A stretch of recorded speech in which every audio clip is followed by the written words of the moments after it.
Amigos, ¿qué tal? Buenas noches, pues ya estamos en su programa El Cofre de los Manuscritos que conduce el maestro Juan Q, a quien tengo muchísimo gusto de saludar. Maestro, ¿cómo estamos? Buenas noches. Muy bien, buenas noches, Juan Manuel, José Manuel, aquí estamos, te escuchamos a ti. Pues yo sé que hoy trae usted un temazo, si me perdona usted la expresión, que es muy importante, que a veces es muy socorrido por los jóvenes escritores, los jóvenes poetas, pero del que no siempre, digamos, se desentraña lo más importante, lo más rico, sino que algunos aspectos de la personalidad de este hombre suelen atraer a los muchachos más que el aporte estético de este gran personaje, y que no es otro que Charles Baudelaire. Maestro, sí. Platíquenos, ¿quién fue Charles Baudelaire? Sí, todos los muchachos quieren ser poetas malditos. Es más, creo que por ahí andan diciendo que Bukowski es un maldito gringo y todo el asunto. No, todos los malos escritores son malditos por haber escrito mal. Eso sí es cierto. Debíamos multarlos a todos ellos por groseros. Ahora, todos los muchachos que cuando escriben groserías y mentadas a sus parientes y groserías, pues se creen malditos. No, eso no es lo maldito. Maldito viene de esta idea, claro, en el siglo XIX, Verlaine crea una antología donde pone ahí a sus cuates, entre ellos Rimbaud, entre ellos Mallarmé, entre ellos un marinero que, por cierto, ese no se le ha dado mucha publicidad, pero es muy bueno, un marinero que tocaba la guitarra y que escribía muy bien, pero pues no se sabe nada de él. Tiene ahí unos poemas amarillos. Ojalá ustedes, compañeros del otro lado de la radio, nos digan quién es ese poeta que tocaba la guitarra y era un safio, era un marinero fuerte. Y además a la Balmori, que es una señora que no sé qué hace allí en la antología, y a otro Lisle de Adams, que también es un cuentista de esa época, pero que a mí no me atrae en absoluto.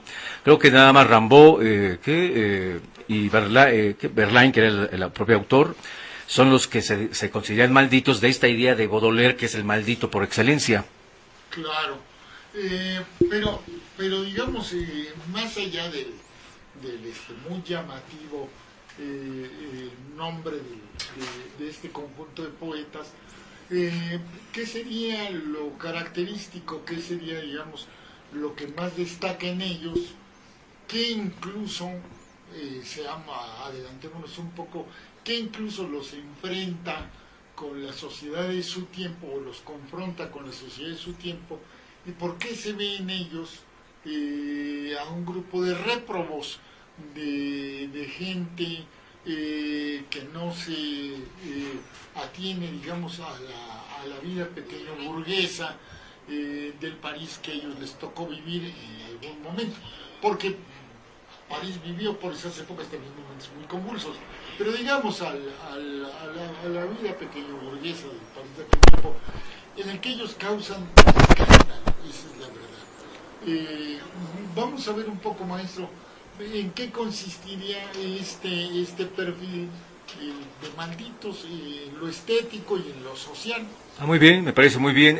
Parece que Georges Latour, el pintor de la época, pintó a los que creía él que iban a ser los grandes poetas, que iban a suceder los anteriores poetas, que eran los viejos de aquel entonces, los poetas de estos del parnasianos, así les llamaban. Y entonces llegaron, sí, poetas ricos, hombres de abolengo, más atrás de ellos los poetas malditos estos, Verlaine, Rimbaud, alguno que otro colado. Ellos eran los poetas mal vistos, pero los que estaban enfrente eran los poetas, digamos, oficiales, o sea, los del régimen, los que podían publicar sus obras y las pagaban, pero que escribían mal, pero que tenían en ese momento todos los periódicos a su favor. Entonces, el tiempo les da, el tiempo es duro y el tiempo es el que hace la gran historia. El tiempo le da entonces a estos poetas que escribieron de alguna forma debajo de la sustancia poética de su tiempo, la poesía necesaria para que durase hasta nuestra época, las lecturas de ellos, y ya nos hemos olvidado de los otros que estaban ahí, que eran los poetas oficiales, que eran los poetas que podían comprar sus propios libros, podían escribir cuantos ellos quisieran y tenían a su favor todas las publicaciones del tiempo. Claro, por cierto, Francia en ese sentido, pues es toda una escuela. En Francia, la literatura, el gran mundo de la literatura, del arte en general, pero en este caso estamos hablando nada más de literatura, es tremendamente exclusivo, competitivo, etcétera, y los reconocimientos oficiales son peleados a muerte, diría yo. Y hay un mundo de la literatura oficial. La Academia Francesa no es cualquier cosa.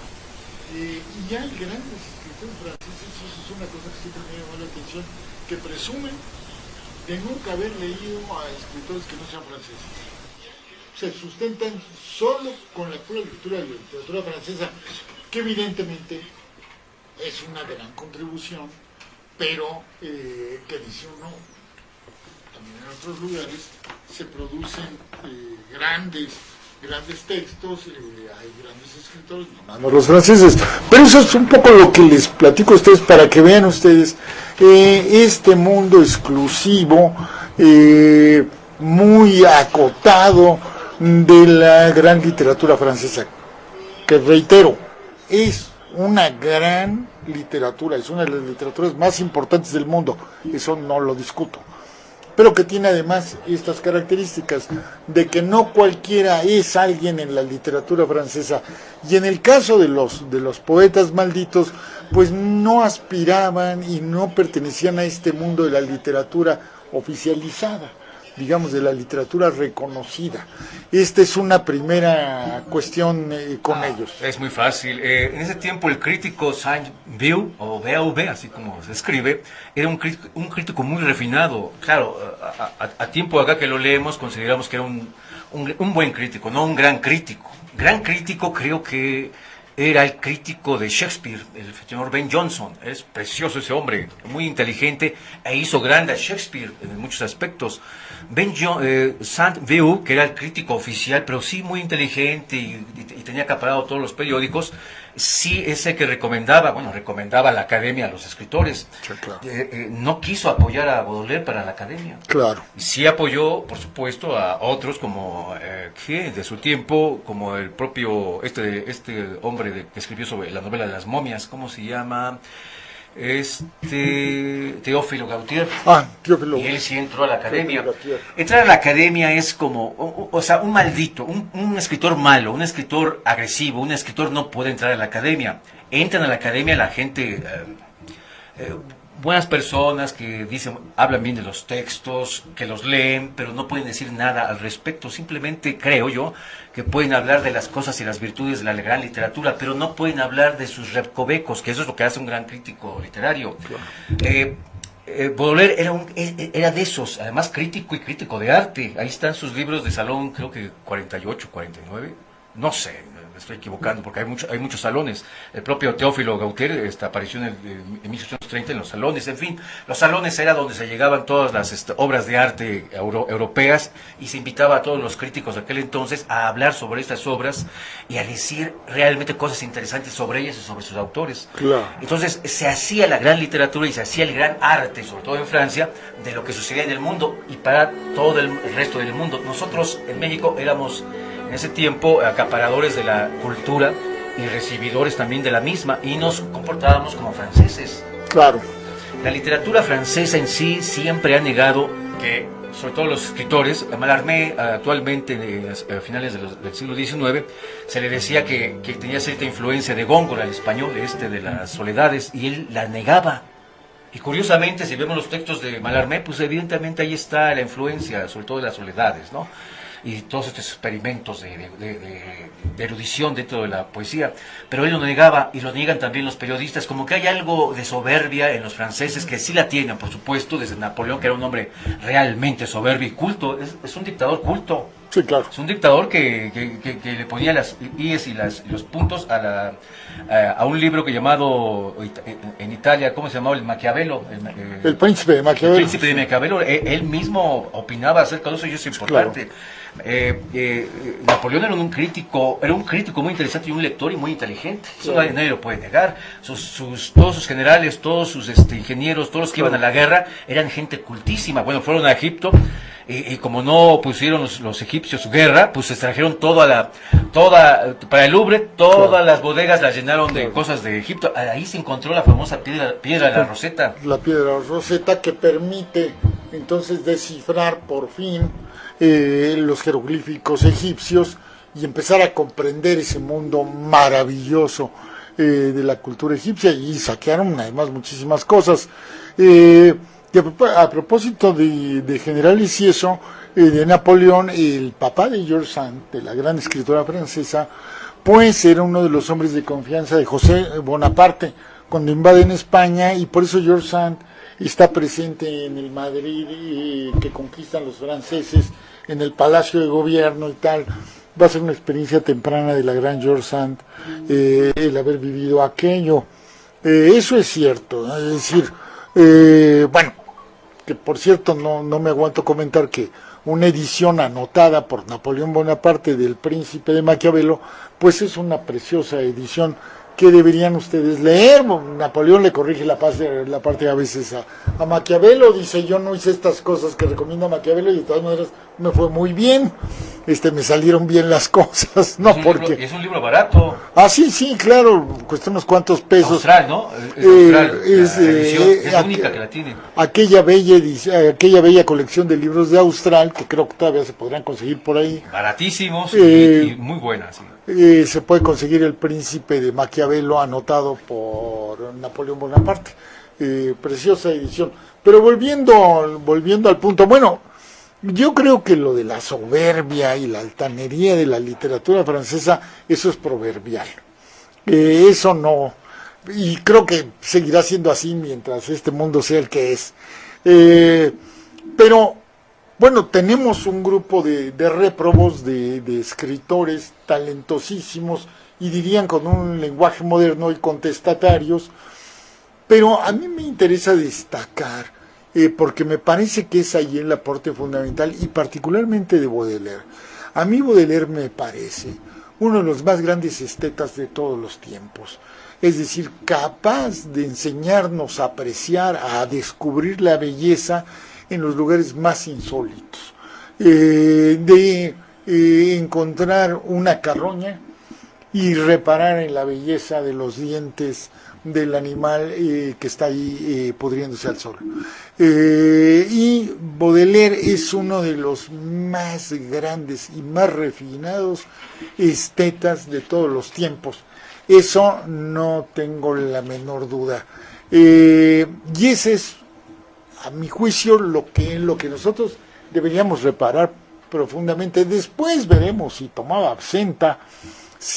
No, claro que la tomaba. Claro que fumaba hashish. Y se atravesaba Montparnasse a saltitos y se decoloraba el cabello con no sé qué cosas. Y todas esas cosas. Creó al dandy.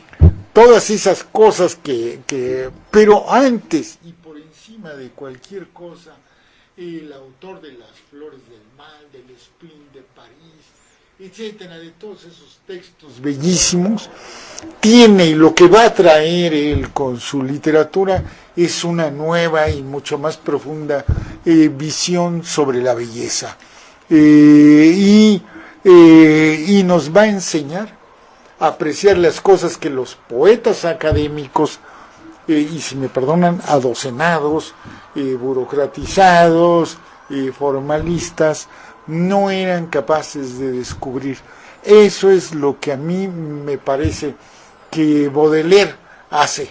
Busca la belleza desde lugares insólitos y la encuentra, la descubre y nos dice: mira, a que tú no habías reparado en esto, a que tú no habías tenido la sensibilidad de poder apreciar semejante cosa. Eso es Baudelaire primero que todo. Así es. Yo creo que Charles Baudelaire lo dice en su propia edición del 57, porque le ofrece su libro de las flores del mal, que originalmente no se llamaba así, sino se quería llamar Limbos o las lesbianas. Se la ofrece a Teófilo Gautier y dice: esto es como un parangón de tus poemas de 1830, señor Gautier, le dice Baudelaire a él, porque hay de su libro el Flaubert, Albertus, así se llamaba, Albertus, el alma y el pecado, algo así. Entonces, de toda esa constricción, que es una invitación de Teófilo Gautier para que los poetas franceses o los escritores franceses vayan por el mundo viendo cosas raras, Baudelaire lo hace así. Dice: las flores del mal es una investigación sobre lo malo que hay detrás de lo bello, porque si hay algo que es bello, para que sea bello tiene que sustentarse en lo malo. Es decir, en la dialéctica esta entre que lo bello es porque no es malo, o porque lo malo puede también ser bello, como un ángel o un ángel caído. Esa es la idea. Entonces le ofrece Baudelaire estas flores del mal, que son, como dice José Manuel, una visión de la maldad en la búsqueda de lo bello, que esa sería la definición que hace y el aporte que hace de las flores del mal el señor Charles Baudelaire. Exacto, así es.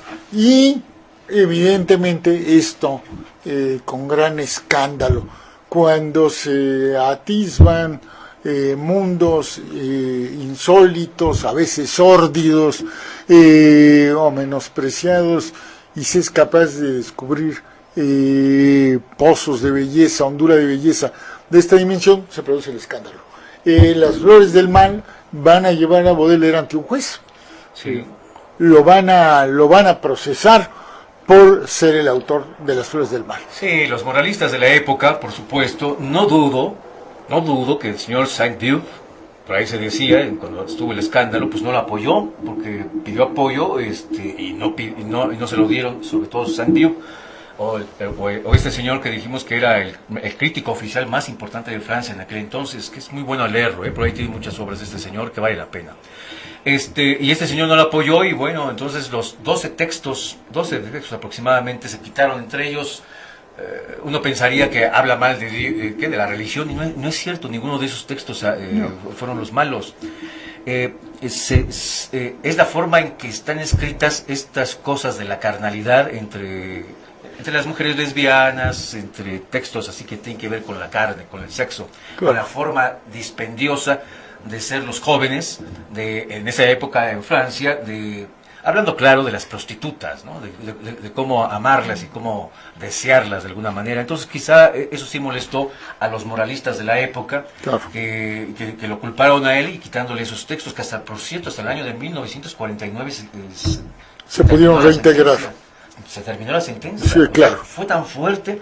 El país más liberal, así hay que señalar a Francia. Espero que no nos oiga nuestro amigo Philippe Olé, que ahorita está de director ahí en la cosa esta de los refugiados en México, allá por la Condesa. Si nos está oyendo, pues ni modo. ¿Cómo es posible que el país más liberal, que siempre ha sido Francia desde su revolución, en el siglo XVIII, siempre con esa idea de la libertad por encima de todas las cosas del mundo, me explico, la felicidad del hombre, hayan sido tan moralistas de cercenar la obra de Baudelaire como una obra libre, y todavía tener tantos años, hasta el 49, que son demasiados, casi 80, 90 años, para liberar lo que ellos consideraban desde el punto de vista moral a una obra de literatura. Eso sí es grave. Y pregúntenle a quien quiera, cualquier juez va a decir, bueno, pecaron en demasía los franceses en contra de este hombre. Pero es que Francia tiene un alma muy contradictoria, porque es esa Francia libertaria de la que habla el maestro Juanco, pero también del otro lado, y no se molesten conmigo, pero es así, es una Francia de un catolicismo integrista, ultramontano, que, si ustedes lo saben, el Vaticano considera sus reservas morales Francia y España, y entonces esa parte de la Francia de la que se habla poco, pues es esa Francia la que brinca, y la que nosotros de repente percibimos y no damos crédito. Recuerden ustedes que Francia, pues, durante la guerra, es un país en el que el fascismo tiene fuerte arraigo. Llegan a tener la república llamada la República de Vichy, y que con posterioridad incluso a la restauración de la república, ya con terminado la guerra y con De Gaulle en la... siguen teniendo problemas con la ultraderecha, que pues ha dado la pelea por mantener este tipo de cuestiones. Entonces Francia en ese sentido es tremendamente contradictoria. Obviamente la Francia, pues que nosotros amamos, es la Francia libertaria, la de los grandes poetas, la de los grandes pensadores, pintores, etcétera. Pero también recordemos que la vida de ellos pues ha sido no fácil, precisamente, ni siquiera la de los contemporáneos de ustedes, compañeros. Un hombre como Sartre, por ejemplo, no tuvo una vida tan apacible. Sartre era ateo militante, y eso ahí tenía sus inconvenientes. Pero recuerdo también a los grandes escritores católicos franceses cuasi contemporáneos, y su adhesión a causas no muy justas, por ejemplo Bernanos, por ejemplo Jacques Maritain, el filósofo, y otros que no siempre estuvieron del lado más correcto de la vida. Entonces, pues esto es, a mi juicio, lo que puede explicar cosas tan contradictorias como estas. Napoleón, ¿quién puso a Napoleón? Pues nada más, y Napoleón para generar toda esa fuerza, pues invadió, es nuestro monstruo. Sí. México de alguna manera se benefició. Ah, sí, bueno, a México ciertas cosas le han beneficiado. Aquí, por ejemplo, yo lo recuerdo porque voy a reivindicar ahora que viene Jan Meyer, y Jan Meyer, porque ustedes no lo saben, ya no les tocó, pero cuando yo era un niño, hace muchísimos años, no se estudiaba el capítulo de la cristiandad en México, no lo brincábamos, vulgarmente así. No existía entre el año 29 y 33 la historia de México. ¿Por qué? Pues porque es la época de la llamada cristiada, y los cristeros le pegan una paliza impresionante al ejército mexicano, capturan vivo al general Lázaro Cárdenas, etcétera, y no ganan porque el Vaticano los traicionó en un pacto en lo oscurito con el gobierno mexicano, hasta que viene un escritor francés católico, un historiador maravilloso, que es Jan Meyer, y nos entrega en 2 pequeños pero maravillosos volúmenes la historia, la base de la historia de la cristiada, para aclararnos ese periodo mexicano, y luego de ahí se han desprendido muchos estudios que ahora sí nos permiten ver la historia de México en ese capítulo tan triste, tan dramático, que fue el enfrentamiento de un lado de masas de campesinos soliviantados por el Vaticano contra el ejército regular del gobierno mexicano, que tampoco anduvo tan decente como se dice. Hay toda una literatura, un día vamos a hablar de la literatura generada. Bueno, de ahí proviene Juan Rulfo. De ahí proviene, por ejemplo, Rulfo, claro que de ahí proviene, por ejemplo, Rulfo, y otros grandes escritores, y uno se asoma a lo que fue ese periodo de la historia de México, verdaderamente dramático y doloroso. Pero en fin, volviendo al tema, les digo, a mí me parece que eso es lo que puede explicar una censura como la que padeció durante décadas Baudelaire, el gran Baudelaire, el altísimo poeta, en un país como Francia. Sí, totalmente. Es una pena. Realmente los países no saben, sobre todo los contemporáneos, no saben cuando tienen un gran poeta cerca de ellos. Curiosamente, esto aparece en todas las épocas y en todos los países, José Manuel. No terminamos de saber quién es un gran poeta porque pues no lo sabemos, no sabemos ni siquiera distinguirlo. Solamente el tiempo después de la muerte de alguien, entonces vamos evaluando en balanza, claro, que si era mejor que este, o este propuso esto y es mejor que aquellos. Solamente los críticos, y si acaso hay críticos en México. Yo he conocido varios críticos y realmente les falta mucho, o realmente están muy necios. Un crítico debe ser necio, debe jugársela con la suya, pero hay necios que realmente no tienen por qué ser tan necios. De eso yo he conocido muchos, y bueno, ya han muerto, y bueno, uno de ellos, que recuerdo haberlo visto antes de morir, se llamó Emanuel Carballo. Emanuel Carballo, que decía que Salvador Novo era un superior poeta que el señor Gorostiza, José Gorostiza.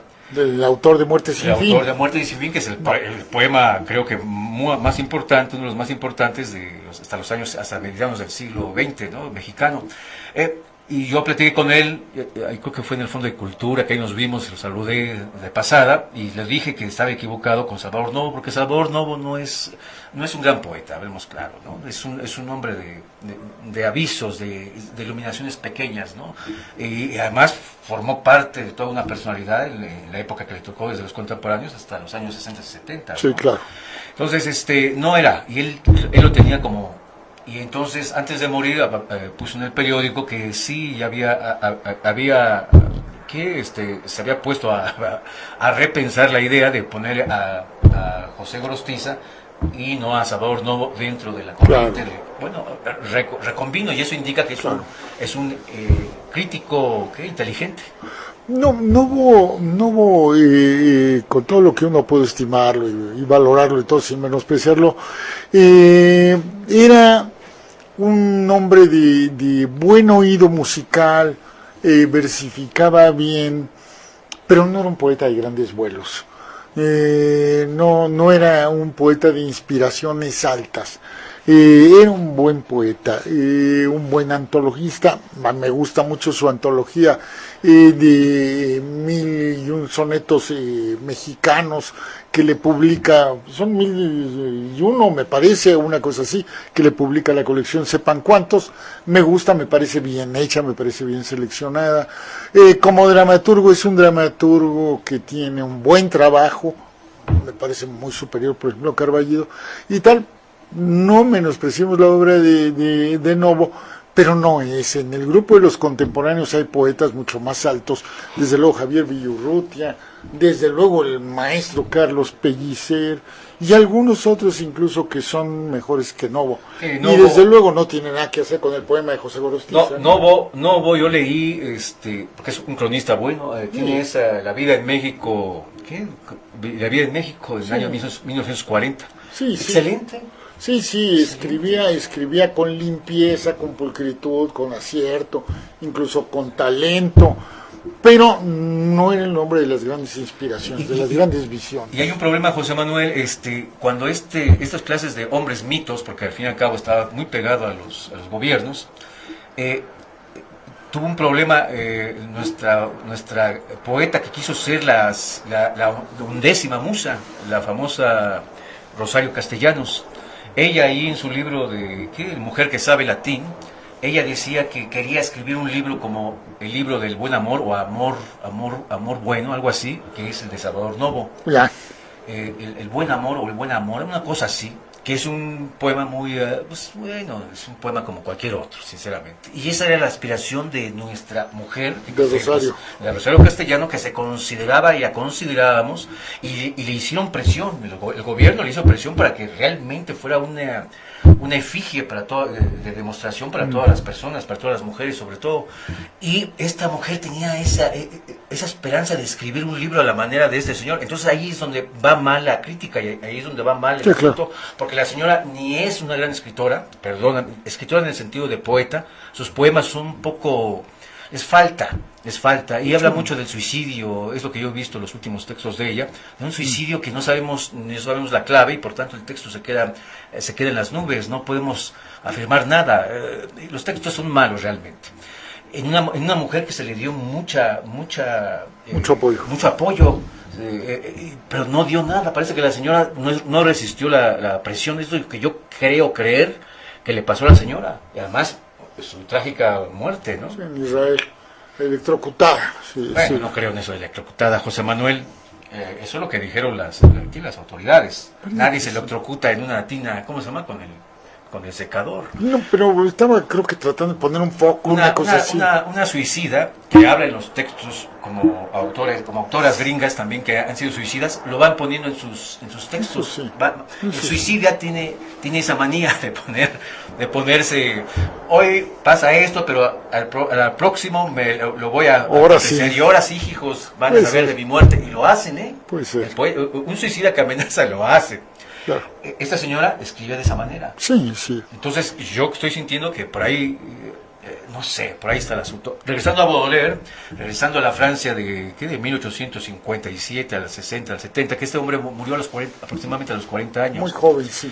Era un hombre realmente que le dio a todo. Se metió a una cosa de experimentar con el hashish y con el propio Teófilo Gautier. Tenían un grupo ahí de importantes personas. En ese tiempo no se veía como ahora vemos la idea de experimentar con sustancias. Antes era una experimentación simplemente. Claro. No se tomaba mal y no tenía esta moralidad que tiene ahora. No estaban criminalizadas las drogas. Así es. Y lo consumían. Hace no muchos años, por ahí se descubrió una bodega que contenía botellas de absenta. Este científico de la UNAM que murió hace no mucho, ahora me acuerdo el nombre, René Drucker, recuerdo una cápsula porque la absenta tenía fama de ser alucinógena, y entonces hicieron los análisis químicos respectivos y dijo, no tiene ninguna sustancia que pudiera producir alucinaciones, lo que tiene es una gradación de alcohol tremenda, y si usted se toma 2-3 copas de esto, lo más seguro es que se va a poner una borrachera espantosa, y eran muy consumidores de esta bebida, del hada verde le llamaban ellos, entre otras cosas, del hachís, que no es más que la marihuana preparada al modo en que lo consumen los árabes, y sobre todo viene, digamos, es de origen árabe. Mi padre decía el hachiche, pues él sabrá que le decía así, y otras drogas, pero acuérdense ustedes que como en ese tiempo no se tenía el problema de la delincuencia organizada en estos niveles, etcétera, entonces las drogas no se veían como ilegales. Podrían haberle parecido a algunas gentes mal, como ver un borracho, pero no se tenía esta idea de que quien consumía drogas pues estaba en contacto con la delincuencia, etcétera. Era otra cosa. Y ellos eran muy así, era también un poco esta vida marginal que ellos llevaban. Y digo marginal porque, por ejemplo, Baudelaire siempre andaba a la quinta pregunta, sin un centavo, padecía muchísimo de problemas de dinero, sufría intensamente por eso. Todo esto se debía a esa especie de vida marginal, diríamos ahora, de escritor beat que llevaba, ¿no? Baudelaire era un hombre de cultura, eso no lo podemos negar. Iba a los teatros y se enamoraba de las mujeres bellas, que creo que tuvo una tal Duval, que era una morena preciosa, que no lo culpo. Él mismo era dibujante y la dibujaba y era preciosa la mujer. Imagínense usted en un pequeño teatro y la mujer, ¿cómo se llama? Mostrando sus bellezas, y Baudelaire en primera fila, encantadísimo. Baudelaire le gustaba el teatro, a Baudelaire le gustaban los museos, recorría el Louvre, que es imposible recorrerlo en un día, es imposible. Él mismo, Baudelaire, acusa a los moralistas que lo acusaron de sus textos malos, de sus textos moralistas, antimorales que censuraron, como eso. Él decía que la actitud de los moralistas que censuraron sus textos durante más de 50 años, porque él murió antes de que todavía viera que en 50 años pasaron para que se quitara ese juicio. Él decía que es como traer a una prostituta al Louvre y que la prostituta se espantara de ver los desnudos griegos, es decir, los desnudos de las obras de arte, diciendo que es una impiedad por parte de la prostituta de que las mujeres que están allí en esculturas estén mostrando sus vergüenzas. Y entonces Baudelaire hacía el símil con estos moralistas que a él lo acusaban por haber escrito esos poemas que son carnales, ¿no? Realmente. Claro. Baudelaire hace lo que los hablando de la escritura, Baudelaire hace lo que sus mayores, sus poetas que él leyó, y entonces encontró que debajo de los textos de los grandes poetas parnasianos faltaba hablar del lado opuesto. El lado opuesto es la maldad, lo malo que puede generar la bella obra de arte. Y no es otra cosa que poner al observador en el punto adecuado. Es la perspectiva. Es decir, si nosotros somos buenos y vemos la contemplación de una obra de arte, pues la vamos a ver como todo el mundo, buena, sin ninguna mala acción dentro de la configuración del cuadro. Pero si nos ponemos del lado opuesto, en una esquina donde observamos ciertas relaciones entre la figuración que está ahí en la pintura, creamos nuevas historias. Eso mismo es lo que hace Baudelaire dentro de los textos.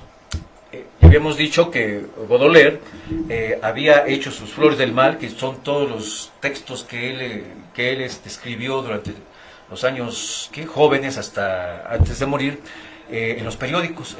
Esto no es un libro en sí, sino es una pequeña confabulación de textos, una colección de textos puestas como él, ni siquiera como se debe hacer, por épocas, ¿no? Por fecha, las metió como pudo.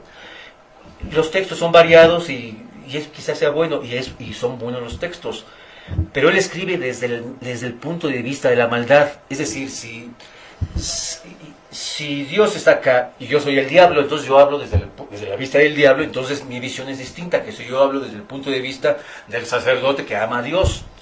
Hay muchos textos, sobre todo en la época de la Edad Media, que todos, el punto de vista o la perspectiva del escritor es el que ama a Dios, o el sacerdote que indica y quiere evangelizar a los demás. Desde ese punto de vista todo está bueno. Bueno, hasta la Biblia, ¿no? El propio Salomón habla desde el punto de vista de lo bonito que es la vida, y por eso sus textos son buenos, pero a nadie le interesan los textos buenos. Es decir, están allí por su propia esencia de serlo, es decir, son buenos y punto. Y la gente los lee tampoco se maravillan, porque tampoco son grandes textos. Decirle a una mujer que tiene los pechos como cántaros de miel, pues no sé si sea muy virtuoso decirlo. Pero bueno, el señor ese debía haber hablado Salomón de la mujer esta, de la reina del Saba. De la Saba, que era una morena preciosa como la de Dubal. Sí, debía haber hablado de estos amores corruptos y malentendidos por su propia gente, que le detestaba que el hombre más inteligente de los judíos de aquel entonces tuviera una mujer que no fuera de su propia cultura, una mujer que no fuera de su propia gente, ¿no? Claro. Pero él se divertía con esta mujer, y ahí quizá deben existir esos textos. No dudo, y él escribió sobre esta mujer, pero por supuesto no los conocemos. Deben estar allí y aparecerán algún día, como siempre aparecen los textos antiguos y los manuscritos, o el tesoro, como dice nuestro título, el tesoro de los manuscritos, o el cofre de los manuscritos va a aparecer en un cofre o en una cueva allá alejada, en el desierto del Sahara, ¿no? Sí, pues es cierto lo que dices, maestro, de cómo le gustaba a Baudelaire enfocar desde los lados oscuros, ¿no?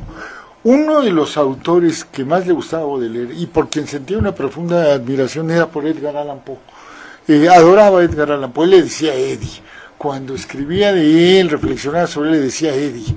Y le encantaban estas historias como del lado oscuro de la vida que cuenta Edgar Allan Poe, y él escribía también ese tipo de historias, sórdidas, historias difíciles, pesadas. Yo recuerdo que me conmocionó una historia contada por el maravilloso Baudelaire de un pintor que encuentra un niño muy bello y le pide a los padres que le permitan pintar al niño. El niño acude al estudio, él lo pinta, le hace unos cuadros hermosos, y se encariña tanto con el niño que les pide a los papás que si lo dejan vivir con él. Y entonces el niño se queda a vivir en el estudio. El pintor sale ocasionalmente, como hacen casi todos los pintores, por ahí de vez en cuando a tomar una copa con sus amigos, a ver una amiga, etcétera. Y un día empieza a notar que el niño está cada vez más deprimido. Y un día, cuando regresa de una de esas salidas, encuentra al niño colgado dentro de un armario con un hilo muy delgado, tan delgado el hilo, que tiene que usar unas pinzas para sacárselo de la carne. Y bueno, va muy consternado a decirle a la mamá qué pasó. La mamá se lleva a la criatura, la sepultan, y a los días viene a verlo y le pide que le regale el hilo con el que el niño, y el clavito con el que el niño se colgó. Pues el pintor piensa que es, las gentes se consuelan de manera muy extraña, quizá viendo el último objeto con el que su hijo tuvo contacto en vida, y se lo da. Tiempo después descubre el pintor que la mamá está exhibiendo el cordel y el clavito para ganar dinero. Yo me acuerdo que, maestro, no me podía yo dormir. Quedé, dije, Baudelaire es el hombre más desgraciado y más infame del mundo, porque me horrorizó. Pero esas historias sórdidas que tienen mucho contacto estético, que coinciden en preocupación estética con Edgar Allan Poe, es ver este revés de la trama, es ver este otro lado, el lado oscuro de la vida, contrastado, como decía el maestro perfectamente bien, con algo muy bello. El niño es particularmente bello, y en la gran belleza está rodeado de la inmensa maldad. Estas historias, bueno, Baudelaire adoraba verdaderamente a Edgar Allan Poe, lo celebraba, lo festejaba, y encuentro yo ese punto de contacto entre los dos, de contrastar la gran belleza con el lado sombrío, más oscuro, más denso de la vida.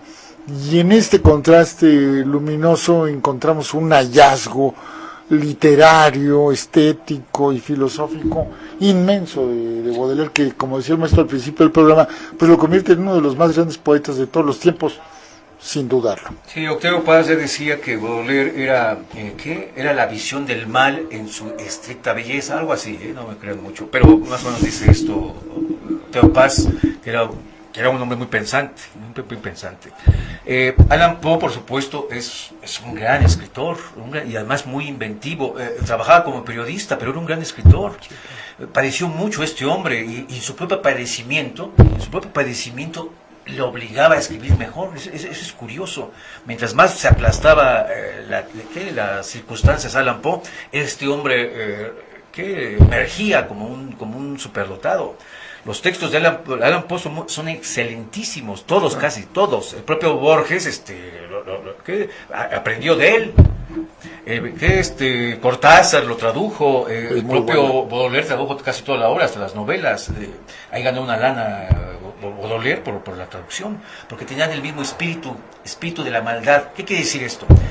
A Baudelaire le hubiesen censurado los textos religiosos porque hablaba de Satán, el diablo, pero no, porque él está afirmando la religión, porque al fin y al cabo la religión tiene al maloso. Para poder ser bueno tiene que luchar contra el diablo. O sea que ahí no lo podían agarrar. Es decir, él estaba dando publicidad a la religión.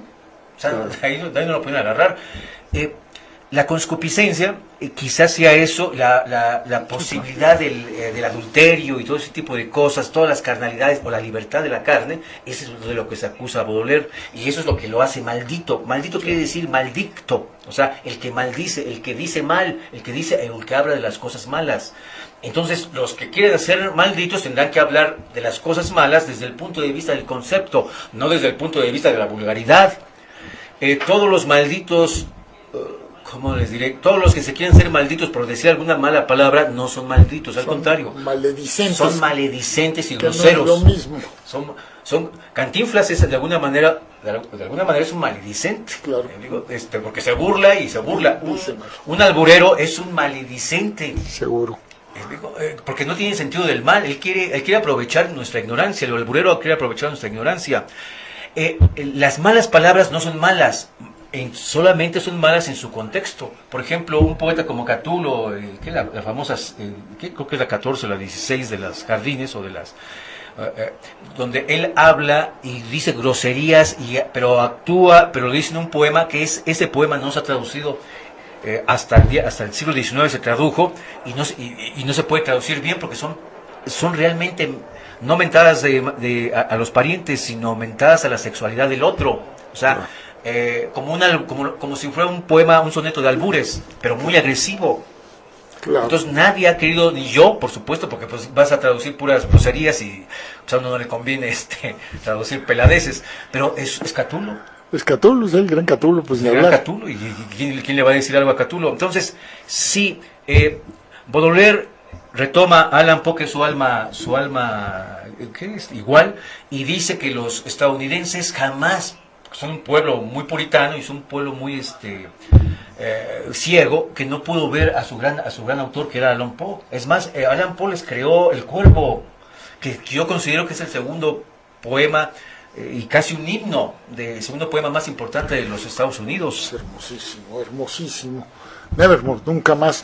Pues Edgar Allan Poe pues se consumió como una llama en esa pasión, en ese talento indescriptible que tenía.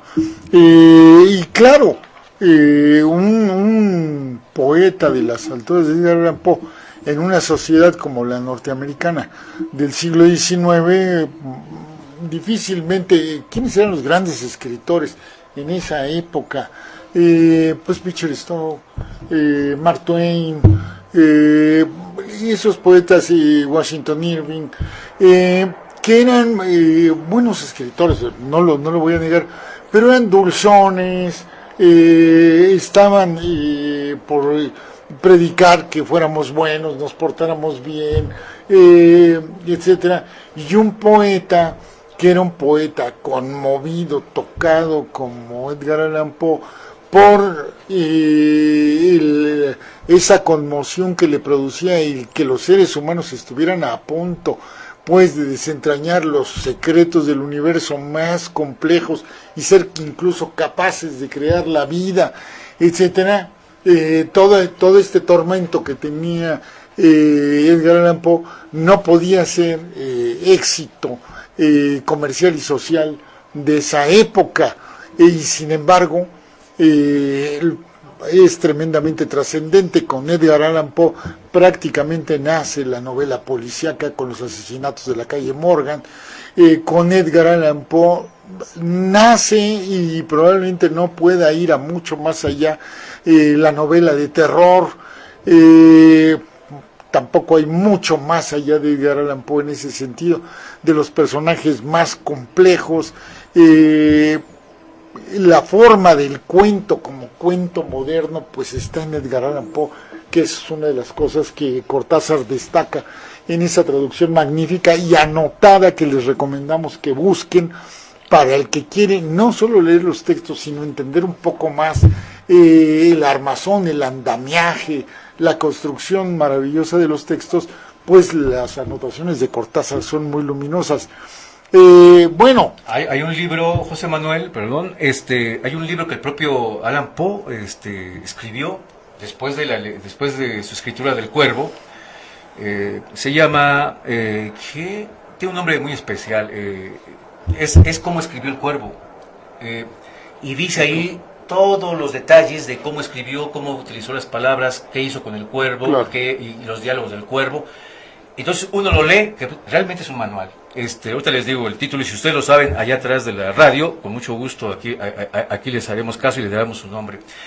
Y entonces en ese texto es un manual, y cuando uno lo sigue y trata de escribir un texto como el Cuervo, no nos sale, y a nadie le sale. Es decir, nadie puede escribir con el manual que escribió el texto, el gran poema El Cuervo de Allan Poe.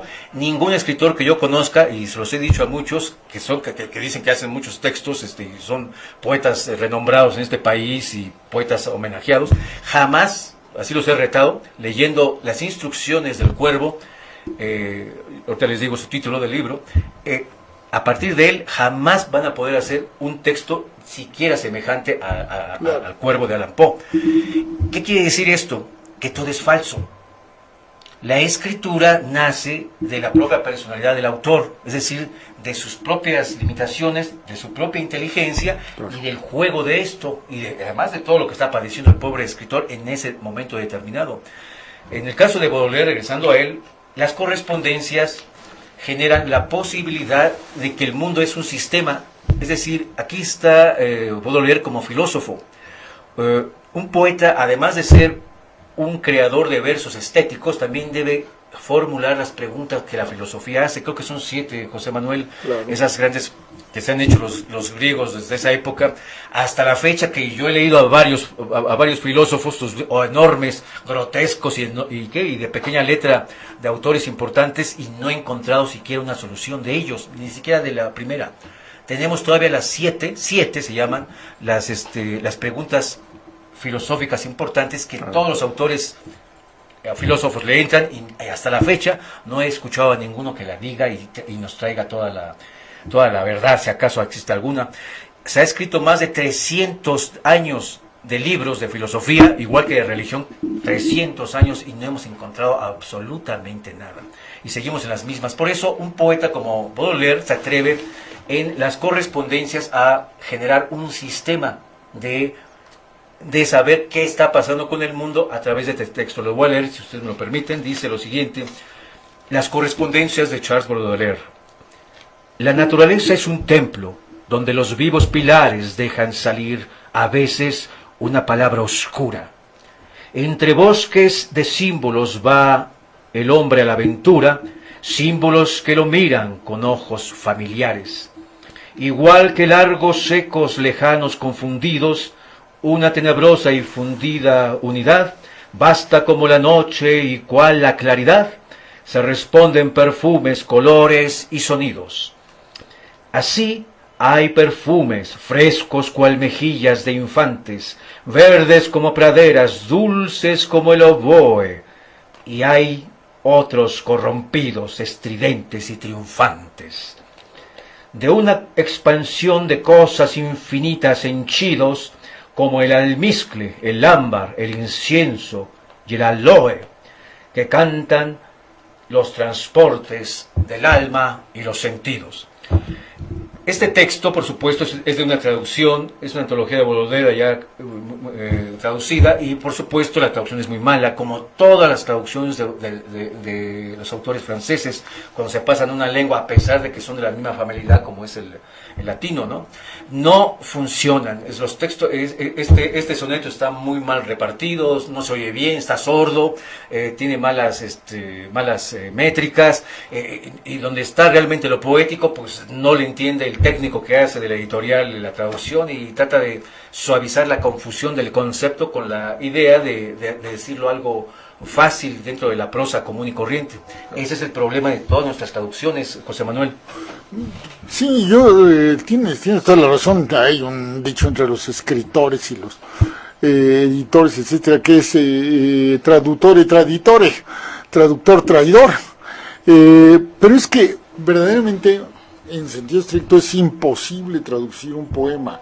Está tan ligado a la musicalidad del idioma, etcétera, que verterlo a un vaso distinto, pues es rehacer otro poema. Hace rato estábamos platicando con Mayra y con Israel, que la última vez que yo vi a Octavio Paz, que estaba festejando la entrega del premio Asturias a su revista, nos dijo, les voy a leer mi versión de un poema escrito en sánscrito, tradució al inglés, y esta es mi versión al español.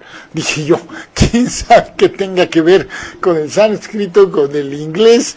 Y vete a saber, el poema de Octavio Paz es poema de Octavio Paz, dudo que tenga algo siquiera que ver con aquello, porque es demasiado lo que sugerimos nosotros cuando estén ustedes leyendo un poeta, y si pueden, tengan la traducción bilingüe a la mano, las ediciones o las dos ediciones a la mano, para leer el poema en su lengua original y oír por lo menos la musicalidad, si pueden oírla, ahora que disfrutan de esta maravilla que es el internet, oír la musicalidad, y luego acercarse a la traducción para tener una idea de más o menos por dónde andaba el poeta y tener algo más del poema, porque realmente leer poesía traducida es un esfuerzo medio vano, medio inútil, lo mejor es leer a los poetas en su idioma.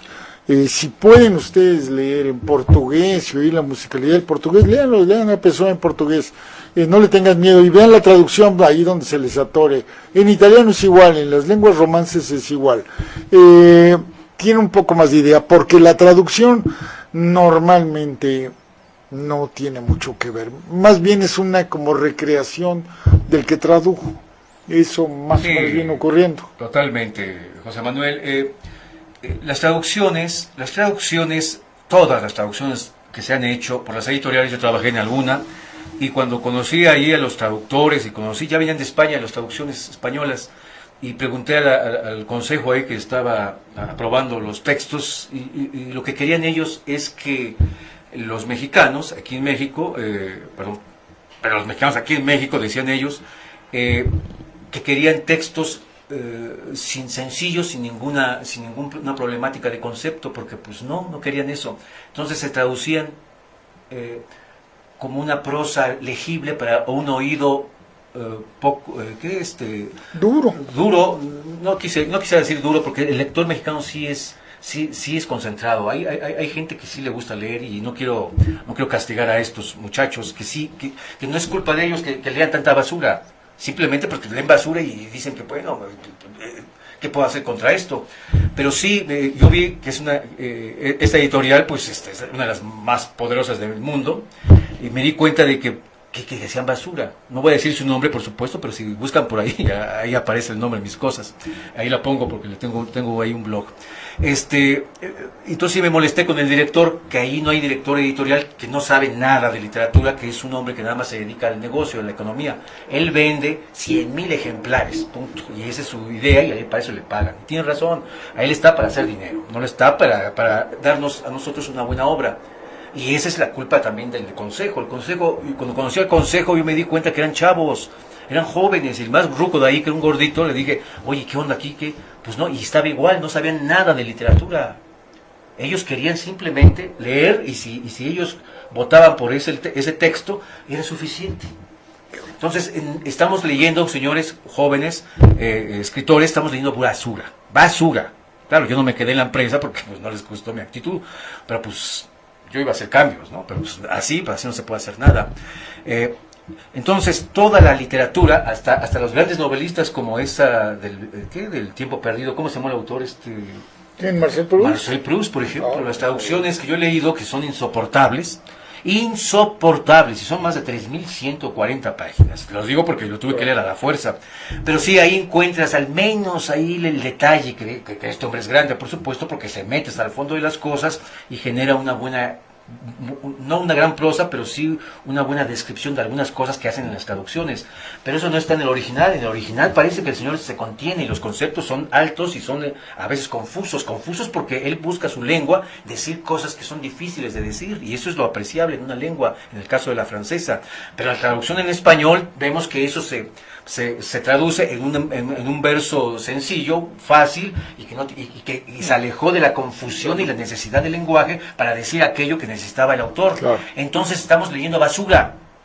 Por eso, como dice José Manuel, acérquense al libro y inténtenlo.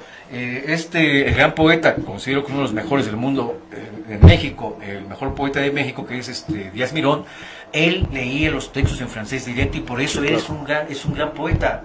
No podemos quitar esta idea, tenemos que leer un poquito, aunque sea, aunque no lo entendamos, escuchar cómo se oye la música de los franceses, la música de los italianos, como dice José Manuel, la música de alemana, si es que acaso tiene alguna, y alguien me va a decir que no, los gringos, que son muy rápidos, o sea, tienen muchas sílabas sonantes. Hay que acercarnos a eso para poder educar el oído. El Dante se debe leer, para quien quiera realmente leer a Dante, se debe leer en italiano antiguo, en el famoso toscano. Entonces, sí es importante que no tratar de escribir como están las traducciones, porque si las traducciones nos están dando cómo se debe escribir, y nosotros escribimos como las traducciones, entiendan los muchachos, estamos escribiendo como el técnico que le pagan a él, como yo lo vi, a los técnicos babosos que están escribiendo para ustedes, creyendo que están escribiendo la obra fantástica del autor que están traduciendo, y eso es falso. Por tanto, Claro. ustedes están escribiendo basura también. Entiéndanlo. Bueno, mira, pues eso es cierto. Ahí yo trabajé en la editorial Aguilar hace muchos años y bueno, todavía en aquel tiempo, pues infortunadamente España, bueno, todavía no se alzaba del todo, ¿verdad? Estaba bajo el dominio franquista y esto es bajo una concepción integrista, religiosa, etcétera, verdaderamente asfixiante. Era aquello apabullante, y entonces uno leía, por ejemplo, ellos tienen una edición de Baudelaire, de las obras completas de Baudelaire, pero con los espejuelos franquistas.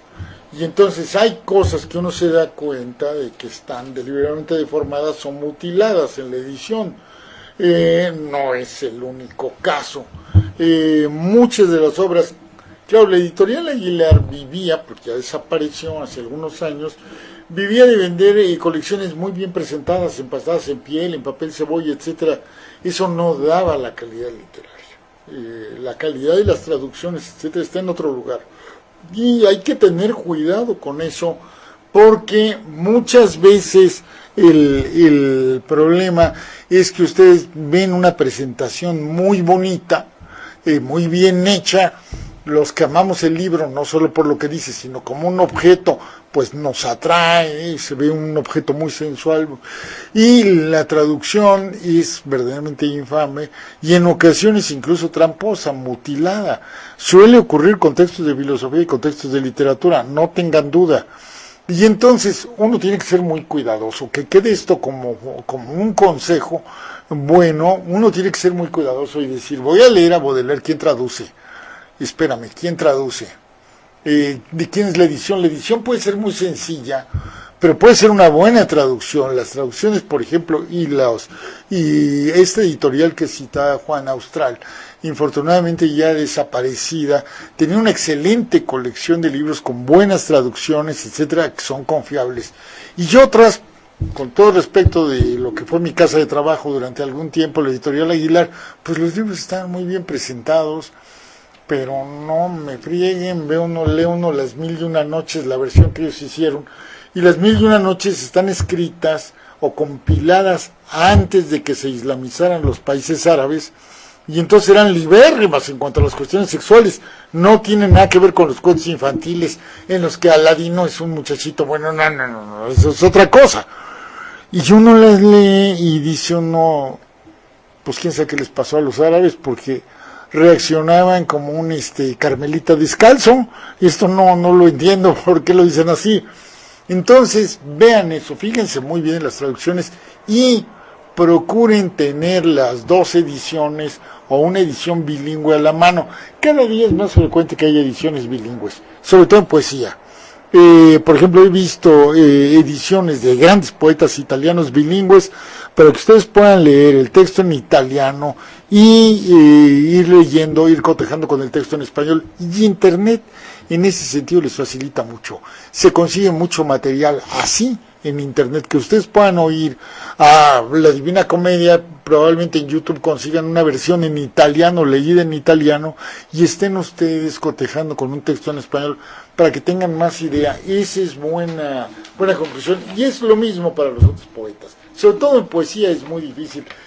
A mí me hubiera gustado aprender persa para leer a Omar Khayyam, que es un poeta que adoro, pero eso va a ser un poco difícil a estas alturas de la vida. Y entonces tengo que usar una traducción que viene del francés al inglés y luego al español. ¿Qué quedó de mi viejo borracho y libertino de Omar Khayyam? Tengo muchas dudas de que lo que yo lea tenga algo que ver con los desórdenes de aquel que los adoro, ¿verdad? Que despierta y ya quiere que abran la cantina y quiere estar ahí y vive para las mujeres, etcétera. Es maravilloso, Omar Khayyam, maravilloso. Pero pues como no leo directamente en persa, entonces siempre me quedo con muchas dudas. Sí, por ejemplo, de Baudelaire leímos un soneto. Les voy a explicar cómo se oye un soneto, bien escrito y bien asonantado, y que se oiga bonito, además elegante. Eso es mío, porque no voy a poner otro, porque yo no he encontrado otros. Claro, ahí está Sor Juana, está el señor Díaz Mirón, está Otón, hay varios, ¿no? Pero hay que agarrarlos con las pinzas. Dice, yo hablo del mío para que me critiquen a mí, pues no voy a criticar a los demás. Dice, a una rosa, y dice lo siguiente: nacida en el jardín de la pastora, mueres donde la gloria se respira. Eres como aquel Dios que se le mira, tan solo aquella vez como la aurora.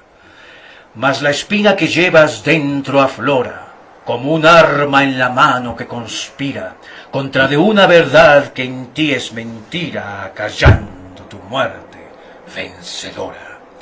A herir perenne a quien a ti te adora, pues bien sabes la mano del poeta en que te posas, álgida y criadora, urna floral de tálamo traidora, tu frágil galanura se completa ante tu propia muerte seductora. Entonces, así es como pudo haber escrito en francés o leer sus correspondencias. Yo tengo una traducción de él que ahí está en internet, creo que es de las mejorcitas que están allá en internet. Y es exactamente eso, poner la música ante el concepto del verso. El verso y la música, y si se juntan, si hay la virtud de juntarla, con una idea de exprimir la posibilidad de la poesía, entonces es un gran texto. De otra manera vamos a escuchar un mal texto que de un gran autor que se oye de la tiznada, y vamos a creer que imitando a ese autor estamos nosotros escribiendo algo bueno, y eso es falso, totalmente falso. Es más, es ridículo, y es lo primero que hacen todos los escritores, imitan a alguien. Borges imitaba, por supuesto, a Poe, no lo puede negar, y él mismo lo dice. Claro. Azul de Rubén Darío, ¿a quién imita? Pues a Verlaine, de alguna manera. Verlaine, claro. Por eso Valera, el crítico español, le dice, bueno, ¿cómo es posible que usted sea tan más francés que los propios españoles que están cerca de Francia? En esto, con respecto al libro que tú me dijiste la vez pasada sobre la antología del modernismo, de José Emilio Pacheco. De José Emilio Pacheco, que ya lo leí, si tú me permites hacer una... ya le leí esa antología y voy a hacer mi crítica, por supuesto. No la había leído porque, pues, bueno, hay cosas que ya uno ha leído tanto que ya considera uno que no, pero bueno, leímos el libro. No nos abrió expectativas, no. Es un libro que con una gran mecanismo de citas enormes, se va, y lo dice el prólogo, el prefacio que hace Pacheco. Pone ahí a muchos autores, entre ellos Carlos Monsiváis, que checaron la obra y todo el asunto, y yo la considero que le falta cosas.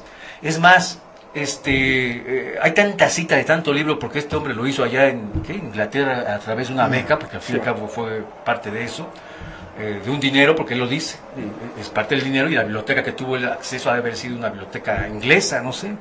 Pero yo creo que no sabía esto de Otón, y él habla, ahorita les digo más o menos que es de Otón, él habla sobre la leyenda que se utilizó en aquel entonces para engañar a la esposa de Otón, hablando de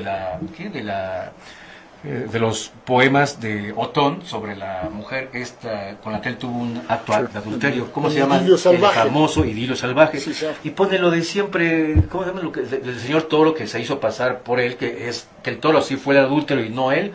Y eso es todo lo que pone José Emilio Pacheco, curiosamente hasta la edición del 99 que yo leí. Entonces, ¿cómo es posible que el señor, que era muy cumplido, muy erudito, muy puesto ahí con sus citas, cómo es que no sabía estas cosas que yo encontré y perdón por hablar de mí, pero yo encontré en Letras Mexicanas, en la antigua revista, donde ahí se narra todo lo posible que fue después de la muerte de Otón, de ver a esta señora y ver que sí eran de esta señora, y los textos que tenía esta señora en un cofre de los manuscritos, metida ahí. Ella los mostró a los periodistas de aquel entonces, que le había mandado Álvaro Obregón, el presidente de México, a ver esa noticia, esa leyenda, para justificar que sí era Otón el amante de esta señora preciosa, hermosa, morena, que tuvo amores en el desierto, y de ahí claro. Porque realmente el idilio salvaje es el acto amoroso de las piedras,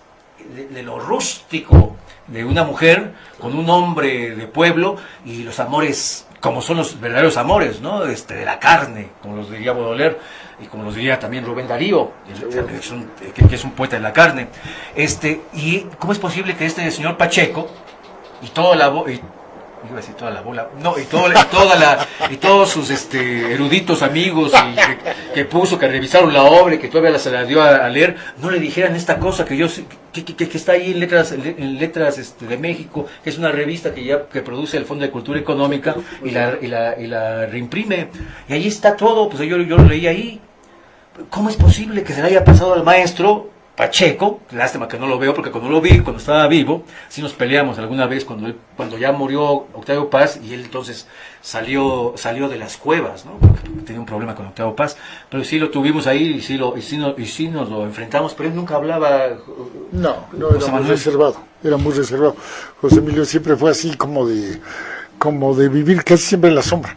Él era así, muy pocas veces concedía entrevistas o daba pláticas, etcétera. No era así. Y yo coincido en eso con lo que aprecias, Juan. Es decir, Pacheco como que era un hombre que vivía cierto complejo con Paz y con algunos otros escritores, y prefería mantenerse en segundo plano, ¿no?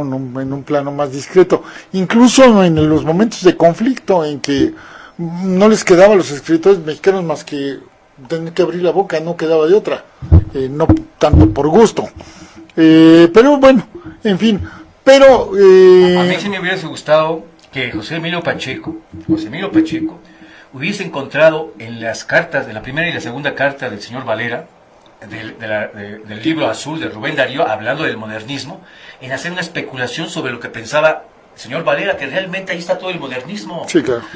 Escuchando a Valera, porque realmente Rubén Darío, no podemos negarlo, es el modernismo. El padre del modernismo. Lo es, el Padre y el Hijo y el Espíritu Santo, sí. Si queremos ponerlo ahí. Los demás, que me perdonen todos los demás, no entendieron el modernismo.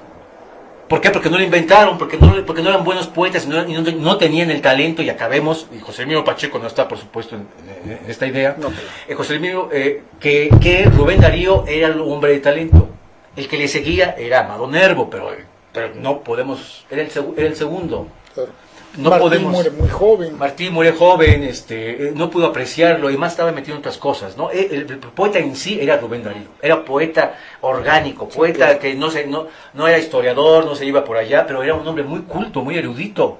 Es más, creó la idea esta de, como era tan talentoso, tenía un gran oído en la materia esta de la homofonía, es decir, cómo se oyen las palabras, esta nueva materia, que ahora en el siglo XX ya es fecunda, claro, pero él la creó. Eso no le dan ese efecto a él. Tradujo también el libro de los sueños griego ahorita les digo el autor. O sea, era un hombre muy, muy curioso, erudito y muy, muy, muy avesado.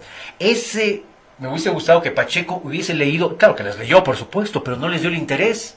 De la boca de Valera está todo lo primigenio del modernismo. Él pudo haber hecho ahí algo mejor que las aburridas notas mecanicistas que son aburridísimas, que yo las he leído en todos los libros que he leído sobre el modernismo, que son las mismas, que cuando entra la biografía de los autores, que no me sorprendió porque yo conozco casi todos los autores estos, y además hasta yo diría que hay algunos autores ahí que él pone que no tienen nada que ver con el modernismo, porque él dice que las palabras, los temas y la historia, no sé, parece el filósofo de los años del siglo XIX que creía que los seres humanos, por las circunstancias del ambiente y por las circunstancias de la vida, que nos modificaban y nos harían ser o cómo hacer dentro de esa vida.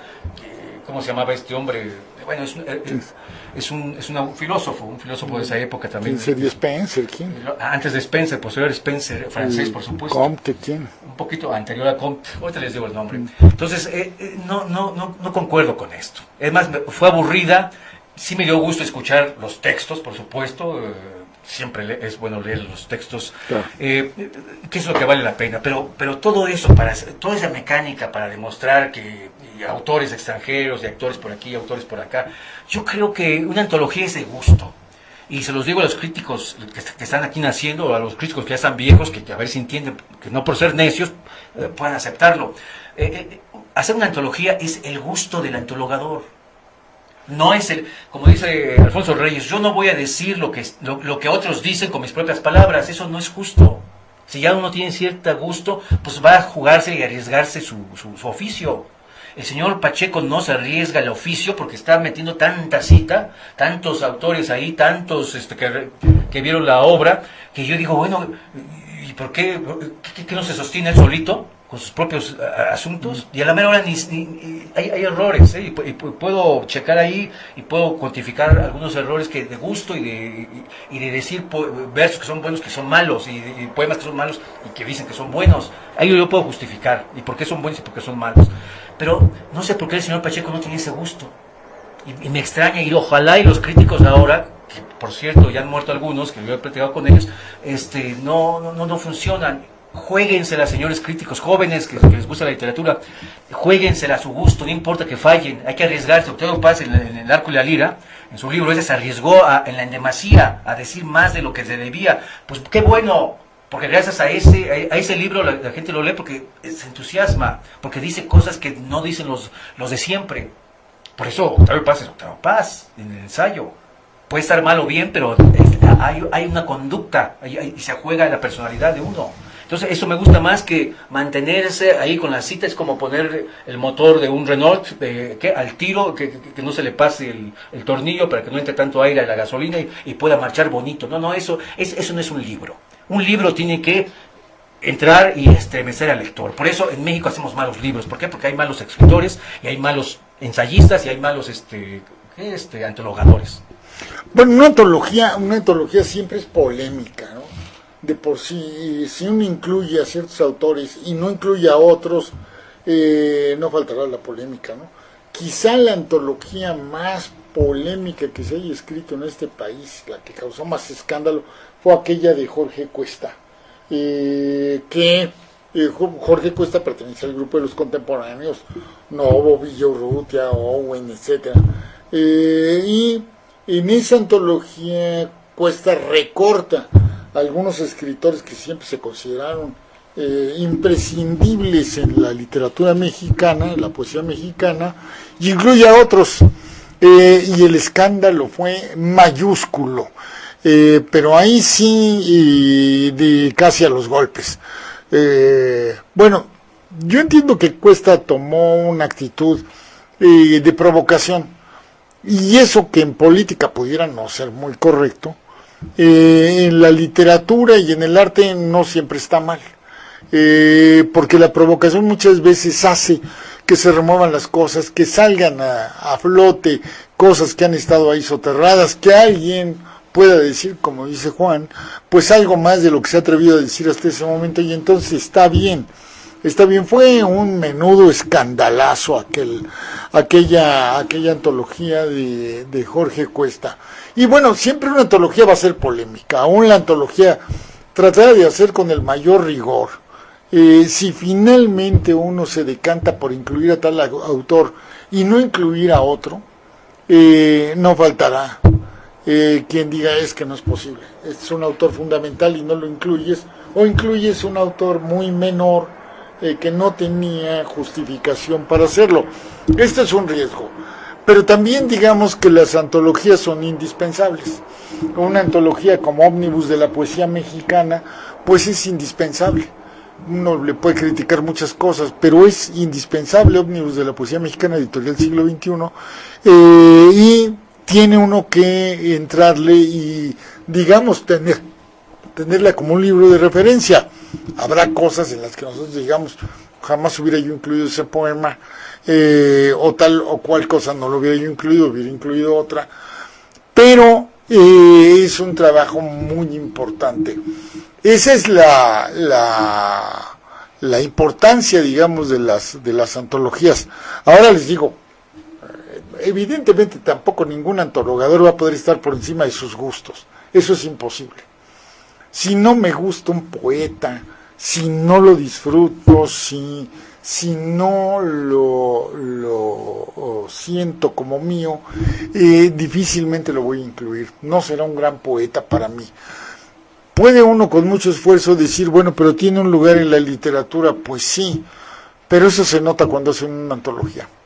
Bueno, la primera antología de México, Flores de Varia Poesía, yo he tenido el gusto de leer la que hizo aquí la maestra de la universidad, por parte, creo que el Fondo de Cultura, creo que sí, la UNAM y la Fondo de Cultura parece que la publicaron, y también leí la que hicieron una tesis allá en Cataluña, en Barcelona, España. Y curiosamente están viendo los dos autores, las dos autoras, por cierto, mujeres, las dos autoras están viendo el mismo microfilm y las dos están viendo y escribiendo distinto. Ahí lo pongo en la lengua española, esos detalles. Ya. ¿Cómo es posible que estén viendo lo mismo y estén escribiendo diferente? Porque nada más se muestra, no crean que una antología del siglo XVI, donde está el primer poeta criollo en México, nació en México, Zapata creo que se llamaba ese señor, que es la primera antología que anduvo por Europa corriendo y se agarraban ahí textos los antologadores de aquel entonces de España. Corrió mucho esa antología y fue interesante en México. Aquí se hizo el madrigal de el famoso madrigal. Aquí murió este hombre por andarse subiendo a los balcones de las mujeres casadas. Lo mataron. Así era la vida. Una muerte muy poética. Muy poética, cayó del balcón y todavía le fue. ¿Y qué le pasó? Pues me caí. No, pues me apuñalaron, pues para andarse saliendo. En fin, ahí está esta antología grande, que es la primera que nosotros tenemos, y fuimos allá a revisarla y parece que no leemos bien. Yo hablé con la señora y no me dijo nada, y hablé con la otra y ni me peló, pero no importa. El asunto es que esas antologías tienen de todo. Tenían hasta unos textos de unas personas que no tienen que ver con los poetas, eran amigos, y lo dice la misma crítica. Bueno, pues en una antología hay hasta los que no son poetas, que están ahí por alguna razón, otros que pagaron su ¿cómo se llama? Pagaron su estadía, su inserción, otros que son los grandes poetas que están allí, y otros que realmente son menores. Se tiene que hacer esto para que los poetas mayores estén cobijados por los menores, es decir, leen a un poeta bueno con respecto a un poeta malo, entonces el poeta bueno es este. O sea, no es malo que en las antologías haya poetas malos. El asunto es que en México hay poetas, todos son malos. Ese es el problema. Ese es.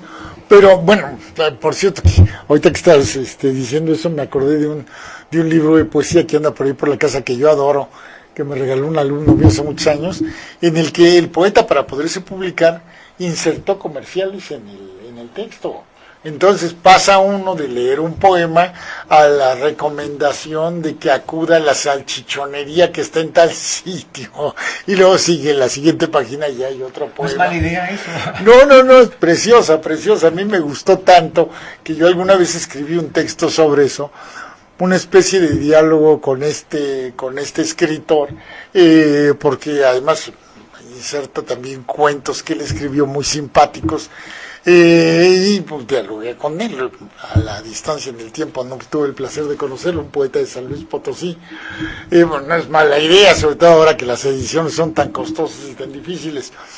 Pero bueno, este es el caso, y yo reitero, yo creo que las antologías siempre van a ser necesarias, y siempre serán polémicas también. Eso es como el oficio del cohetero. Con alguien va a quedar uno mal, y a alguien no le va a gustar. Aquí más que la antología de José Emilio, lo que a mí me parece interesante es el ensayo que sirve de prólogo al texto, y que justifica un poco, digamos, la selección de poemas que presenta José Emilio, en tanto que es una reflexión de conjunto sobre qué es el modernismo, cuáles son sus características, etcétera, por qué moldes tenían más gusto los poetas modernistas. No todos los moldes, por ejemplo, en el soneto, pues no les gustaba más el soneto alejandrino, el de 14 sílabas, no eran muy frecuentadores del soneto. El soneto es un molde poético que no nace en el idioma español, sino en el italiano, y no es fácil de ninguna manera meter un poema en el molde del soneto clásico que viene de Italia. Hay celebérrimos poetas en lengua española con una gran facilidad para construir sonetos, pero no es fácil, porque no nos es natural en nuestra lengua nos es más natural el romance, las cuartetas rimadas A, B, o A, B, B, A, que nosotros usamos, por ejemplo, en los corridos. Es muy natural al idioma español, se facilita mucho.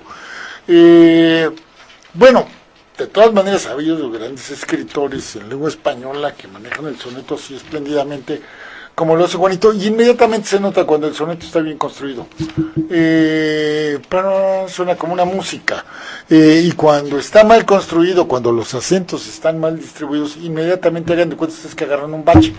Se siente que ahí brincó, se golpeó, la suspensión padeció, y si uno no, eso no sonó bien, inmediatamente se nota. Bueno, aquí está. Importancia del modernismo, bueno, que es una reconstrucción, un remozamiento del idioma español literario hecho desde América, no desde España. Eso es un trauma para los españoles, y como dice Juan, pues nació aquí en nuestras tierras de la mano de Rubén Darío y tuvo grandes exponentes, los tuvo allá, pero no alcanzaron el nivel de esplendor de un Rubén Darío, por ejemplo. Pues el mayor modernista español quizás sea Antonio Machado, que está lejos de ser Rubén Darío. Siendo un buen poeta Machado, pues no. Rubén Darío leyó a Baudelaire, por supuesto. Es más, claro, podríamos decir que Rubén Darío tiene influencia de Baudelaire, Charles Baudelaire, por supuesto. Claro. Lo tiene, porque la tiene directa con Verlaine, la tiene directa con... Bueno, ahí está su ensayo sobre los raros. Sí, claro. Que los raros es una gran actitud de Rubén Darío sobre el pensamiento entre otras cosas, de la poesía francesa. Claro. Es más, Rubén Darío tiene tanto talento que podría ser alejandrinos. Claro. Alejandrinos que son de la orden francesa, que vienen de la cosa esta del cantar de Roland y todo el asunto, sí, claro, que son 7 y 7 con una cesura, y hay que hacerlos también que suenen. Claro. Y además ensayó también el hexámetro griego. Claro. Ínclita raza subérrima, sangre de España fecunda. A ver, atrévanse. ¿Quién se atreve a decir eso en español? Ningún autor que yo conozca, y vuelvo a decir, de los premios nacionales, yo nunca les he visto algún texto de esta categoría. O sea, que tampoco creamos que nuestros grandes poetas son grandes poetas, ¿eh? Eso sí, tampoco seamos tan ilusos. Tener talento, tener oído, como decía Rubén Darío, es crear realmente el idioma. Ahora, el problema de los europeos con respecto a los americanos es que nuestro mal sonido, nuestro mal lenguaje español, porque al fin y al cabo será siempre malo, segundas formas siempre fueron menores, por primera vez nos subimos al banco. Pero es que gracias a Rubén Darío, no gracias a otras personas. Rubén Darío leyó, y esa es mi tesis, leyó los famosos libros de Rivadeneyra, los famosos libros estos que hablaban de sus autores, y muy bien, son antologías de textos casi completos, y los escritores eruditos españoles decían cómo se habían hecho las cosas. Rubén Darío, por supuesto, los leyó, él los niega, por supuesto, él dice que leyó a Quijote y la Biblia desde que tenía 3 o 4 años, eso es falso. Rubén Darío exageraba. No, él leyó los Rivadeneyra y bien leídos, y además no había otra cosa que leer allá en Nicaragua, que me disculpen.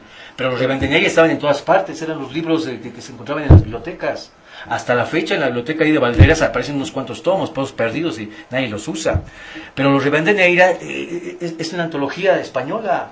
Y por supuesto este hombre lo imitó, y lo imitó también, que encontró en la boca francesa y en la escritura española, encontró una nueva forma de decir el modernismo.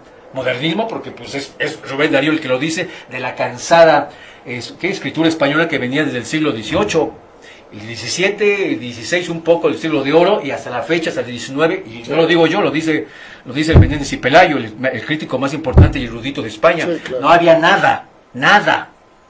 Entonces aparece Rubén Darío y dice, bueno, tenía que venir el talento de los países que formaron la independencia de España, que antes fueron conquistados, ¿no? Entonces, es la lengua prestada. Y eso es bueno. Eso quiere decir que estamos haciendo bien las cosas los de América. Claro. Porque Europa ahora sí nos escucha. ¿Por qué? Porque ellos ya no tienen nada que decir, y que me disculpen los europeos. No hay literatura. A mí me aburren mucho sus textos europeos, que parece que ya se cansaron. Como que están avergonzados de tanta guerra. Tienen tanto miedo a que vuelvan a entrar en guerra. Esa Europa es realmente fastuosa. Puede ocurrir cualquier cosa. De ahí han venido las guerras últimas más importantes del mundo. Y se matan. ¿Y dónde está la cultura europea? ¿Dónde está esa gran cultura griega? ¿Cómo es posible que estos hombres se maten nada más por asuntos mercantiles y lleven a los pueblos a la guerra? Pues entonces, ¿dónde está la cultura? Claro. La cultura entonces la tenemos nosotros. Tenemos paz. La cultura es paz. que Sócrates vivió en paz, Platón, y ahí están los grandes libros que se editaron en los tiempos de paz. Bueno, y ahora con el renacimiento del fascismo que acaba de ganar las elecciones en Andalucía y muy probablemente ahora con esta elección general en España, pues hay una coalición ahí de derecha y el renacimiento del fascismo en Italia, etcétera, ya verán ustedes lo que es. Nada más acuérdense ustedes que en España Astray, el general Astray, decía: cuando oigo la palabra cultura le quito el seguro a mi revólver, ¿verdad? Gritó este militar a la puerta de la cátedra de Unamuno: muera la inteligencia, ¿verdad? Ese era el fascismo español y el fascismo italiano, y eso es lo que está renaciendo en Europa, desafortunadamente. Pero en fin, bueno, para ir concluyendo, obviamente que Baudelaire tiene que ser una lectura no recomendada para el día de hoy, sino recurrente, una lectura sistemática, lo más seria y concienzuda posible. Lo más enriquecedora será siempre, porque, insistimos, Baudelaire es uno de los más grandes estetas del mundo. Es decir, los ojos de ese hombre descubrían bellezas, mundos, atisbaban mundos verdaderamente imperceptibles para muchos otros, y hay que ver a través de los ojos de Baudelaire. Obviamente, Juan ha subrayado mucho, bueno, pues una de las cosas que más irritaba a la pacata sociedad de su tiempo, y es la sensualidad desbordada de Baudelaire. Pero un poeta no puede celebrar otra cosa. ¿Qué podría celebrar un poeta? Si no son los goces de la carne, la vida misma, no podría ser de otra manera. Baudelaire tenía una oración que a mí me gusta mucho. Baudelaire se iba todos los días a descansar y decía: Dios, permite que sea yo capaz de escribir un buen poema, porque si no seré el hombre más infeliz que hay sobre la tierra.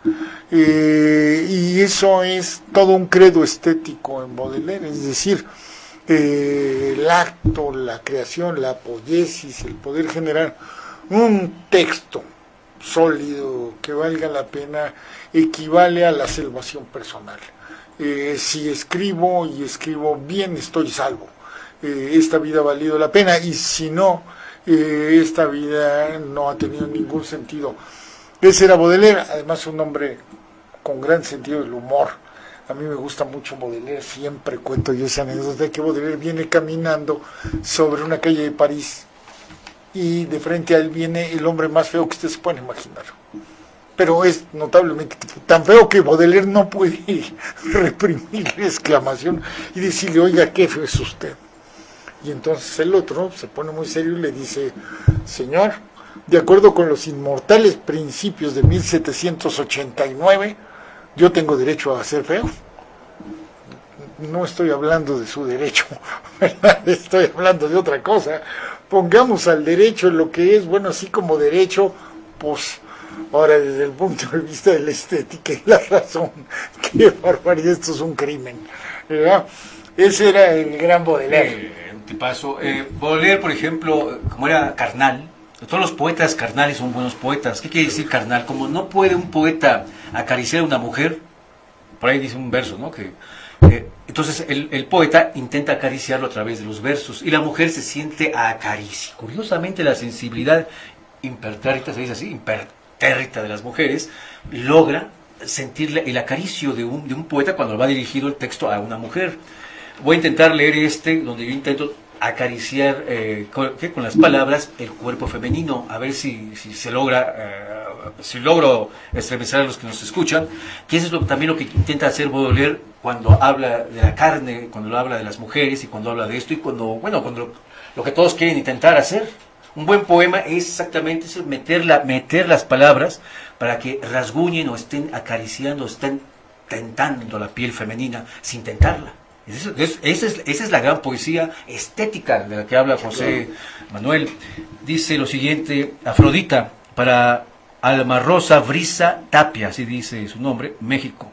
Y tiene una cuarteta que es una resolución que después le mandé. Dice: al solar de la noche, a los cantos maitines, a la hora de tu rezo, un hálito murmuro a tu piel beso, desde la seda tibia de tus muslos. Aquí dice mantos, pero le cambié por muslos. Dice luego el texto, es un soneto, dice, sería majestad su belleza, su larga efigie transformada altura, desde las diosas griegas la escultura, sus seriáticos ojos, su destreza. Pero al mirarse el rostro, su nobleza, ha de inspirar poetas la mesura. Mas habrá alguno nunca la textura de su piel acaricie sutileza. Así como la brisa su cabello estremece, sutil a sus amantes manos sobre su piel hacia su cuello. Así hasta el luengo dorso las fragantes brisnas que trae las lluvias su resuello, sus lánguidos alicios, las vacantes. Gracias. Muy bien. Muy bien. Juanito, creo que con esto concluimos. ¿Te parece? Me parece que ha sido un programa espléndido. Pues es la primera vez que hablamos de Baudelaire, pero estoy seguro que no será la última, que habrá mucho más que decir del gran Charles Baudelaire y de su vida. Diría Torres Bodet, no fue feliz el gran Baudelaire, pero fue un inmortal poeta, un poeta para los siglos, una vida dramática, y sin duda alguna, uno de los más grandes poetas de todos los tiempos, ¿verdad? Un verdadero Rhapsody. Que se atrevió a decir el mal en la justa medida de la belleza. Esa es una descripción. Todo lo que se hable de Baudelaire es bello desde el punto de vista del mal, que no tiene por qué no ser bello. Claro. Un ángel caído sigue siendo ángel. Claro. En cualquier mitología, en cualquier parte del mundo. Entonces, esto vio este hombre y por eso lo mencionamos en esta época y necesitamos que los muchachos lean esto, porque no se lo van a enseñar en la escuela. Las academias no enseñan esto. No. Pónganse, compañeros, a escuchar la radio aquí con nosotros. Aquí sí vamos a decir lo que las academias no quieren decir o no saben o simplemente no les importa. Realmente es eso. Nuestros maestros no están capacitados y no tienen por qué estarlo. No, pero además la literatura no, el amor a la literatura no es como una especie de clase de biología para disectar. Miren, esto es una rana con las piernas abiertas. No es eso, no estamos haciendo disecciones. Decía el gran Juan Arriola, no enseño un conjunto de información que más o menos se puede conseguir en los libros, en el internet, sino una pasión. La literatura tiene que ser eso, tiene que ser una pasión, una pasión irrefrenable. El apropiarse de los textos, el sufrirlos, el padecerlos, el amarlos, el indignarse a veces con ellos, es así, el amor es así. Y eso es la literatura, no es otra cosa. Ir a una clase, bueno, puede darle a uno idea, una cronología. Estos autores pertenecen más o menos a esta época, más o menos, está bien, qué bueno que me informó usted, voy por los libros. Entonces ahí sí voy a empezar a entender de qué se trata esto. Ese es el asunto con la literatura. De otro lado, pues a mí nunca me gustaron, ni hoy, ni ayer, ni nunca me gustaron los alumnos de los 10. Me gustan los alumnos pasionales, ¿verdad? Los que se pelean, los que decía mi maestro Wenceslao Roses, levantan la mano y dicen yo no estoy de acuerdo, decía don Wences. Ese es el peor alumno, digo, que después de que hizo una exposición brillantísima, se levanta la mano y dice no estoy de acuerdo. Te cuento una anécdota con Ramón Chiró. Yo acudí allí porque pues me aburría de la escuela y entonces iba a sus clases. Y el maestro siempre preguntaba sobre esta época del historicismo y todo el asunto. Y no hablaba casi el maestro, pues tú sabes que era un hombre muy discreto. Sí. Y entonces el maestro explicaba sacando una moneda o intentando sacar una moneda o algo de su bolsillo y se le caía una moneda, pero él no la levantaba y esperaba que algunos alumnos de nosotros la levantásemos. Yo estaba en la segunda fila de la clase y como volteaba a ver a los cuates que no ponían atención, pues yo sí iba a levantarle la moneda del maestro, pues es de él, ¿no? Y levantaba su moneda y se la daba y él me decía que no, es mía porque yo la había levantado. Entonces yo me quedaba con la moneda, bueno, no la quería recibir, yo me la llevaba y la moneda era una moneda, ¿cómo se llama? Con registros raros, registros, ¿qué pueden decirse? De estos de masonería, creo que. No, el asunto. Entonces me quedé con esa idea, y esa es la idea del historicismo. Hay formas de dar clase, esta es una. ¿De qué? El acto de tirarle el dinero al suelo, que no vale nada, y levantarlo con la idea de encontrar un tesoro escrito dentro de la moneda, que eso es lo que vale. El oro no vale lo que está alrededor del oro. Y esa es una forma en que ya está muerto Ramón Shiró, daba esa clase. Y ahorita lo digo porque nunca él lo dijo en absoluto. Era un hombre muy, muy discreto. Y buen poeta, el maestro Shiró. Muy buen poeta. Bueno, de las cosas maravillosas que llegaron de España acá, cuando el maldito fascismo se asentó por allá, pues nosotros salimos ganando, porque vino él, vino Juanito Rejano, vino don Wenceslao Rosas, vino gente maravillosa.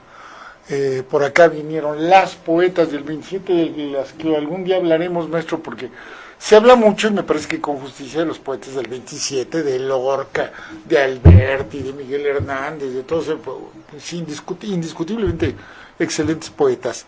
Pero de las poetas del 27, de Concha Piquer y de ellas, no se habla, no sé por qué. Es muy difícil hablar de la poesía de las mujeres. Aquí en México tenemos muy pocas. Y aquí hicieron la parte, digamos, de madurez de su obra y murieron aquí en México, y entonces pues también hay que conocerlas y frecuentarlas, son excelentes. Pues aquí descansan, aquí en México, hay que ver esas poetas. ¿Alguna vez, te acuerdas, Isra, hicimos un programa con Mónica González Velázquez, por ella, pero hace muchos años, hace ya casi 7 años, y deberíamos hacer, ahora que nos honra con su presencia, Juan, más programas como ese, como el de hoy, que me ha encantado, me encanta Baudelaire, y pues a lo mejor luego pudiéramos platicar de otros poetas malditos, de Mallarmé, de Rimbaud, o de algún otro que ande por ahí de esa corriente, para que quede muy claro por qué eran malditos, en qué sentido lo eran, y no solo malditos escuincles, como algunos que andan por aquí ahora. Bueno, muchas gracias, Juan. Gracias, José. Y damos por terminado, los invitamos a la siguiente emisión. Gracias. Gracias.